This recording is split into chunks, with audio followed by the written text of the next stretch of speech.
नाशिकमधील येवला आणि निफाड तालुक्यांमध्ये यंदा गव्हाची विक्रमी लागवड करण्यात आली आहे, अशी माहिती कृषी विभागानं दिली आहे. कृषी तज्ज्ञांच्या मते यंदाचा पाऊस जमिनीतील ओल टिकवण्यास अतिशय अनुकूल ठरलाय. परिणामी शेतकऱ्यांचा गहू लागवडीकडे वाढता कल दिसतोय. नाशिकच्या ग्रामीण भागात गेल्या काही दिवसांपासून पडणारी हलकी थंडी गव्हाच्या वाढीसाठी पोषक मानली जाते.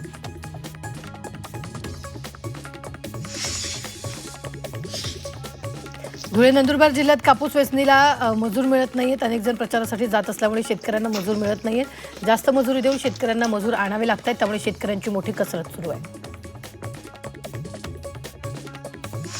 नाशिकच्या ग्रामीण भागात थंडीची तीव्रता वाढलेली आहे. पहाटेच्या सुमारास धुक्याची चादर पसरत असून ग्रामीण भागात हुडहुडी भरवणारी थंडी जाणवते. निफाड तालुक्यात तर पारा तब्बल 8 अंश सेल्सिअसपर्यंत घसरल्याची नोंद हवामान विभागानं केली आहे. कमी तापमानामुळे गहू, हरभरा यांसारख्या रब्बी हंगामातील पिकांना मोठा फायदा होणार असल्याचं कृषी तज्ज्ञांचं म्हणणं आहे. थंडीमुळे पीक वाढीस अनुकूल वातावरण तयार केलं असून शेतकऱ्यांमध्ये समाधानाचं वातावरण आहे.